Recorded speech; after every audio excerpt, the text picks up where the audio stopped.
Hello friends, तर आज आहे 12 डिसेंबर आणि इथे माझ्या ओवीचा आज बर्थडे आहे. तर ही मस्त अशी तयार झाली आहे स्कूलला जाण्यासाठी, चॉकलेट वाटण्यासाठी.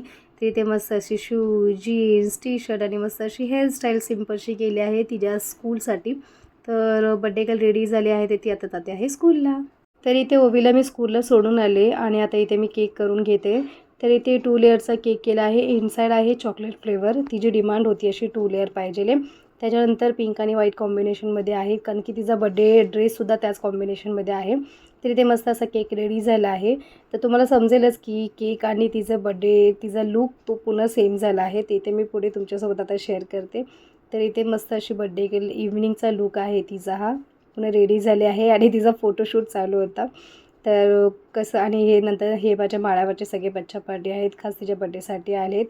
आणि मस्त असा बर्थडे आम्ही आता कट करून घेतो, केक कट करून घेतो. आणि माझे पाहुणेसुद्धा आले होते, माझे माहेरचे, माझे सासरचे. तर सर्वजण आले, खूप छान वाटतं सगळेजण आले तर. आणि ते मस्त अशी बर्थडे गर्ल केक कट करत आहे. तिला एकटीला सांगितलं तूच कर, आम्ही सर्व तुझे व्हिडिओज फोटो वगैरे काढतो. तर मस्त असा बर्थडे सेलिब्रेट झाला. तर इथे मी बनवलं होतं डिनरसाठी मिक्स व्हेजिटेबल पुलाव, त्याचबरोबर वाटाणा पनीरची भाजी आणि मस्त असं इथे हा पराठा होता, रेडीमेड पराठा होता. आणि इथे केक असं मस्त असं डिनरला ठेवलं होतं. जेवण खूप सुंदर झालं होतं. घरातच केलं होतं. त्याच्यानंतर शेवट असं मस्त असं आईस्क्रीमने केला. आणि व्हिडिओ मी इथेच एंड करते. आजसाठीच एवढंच. Bye bye. थँक्यू.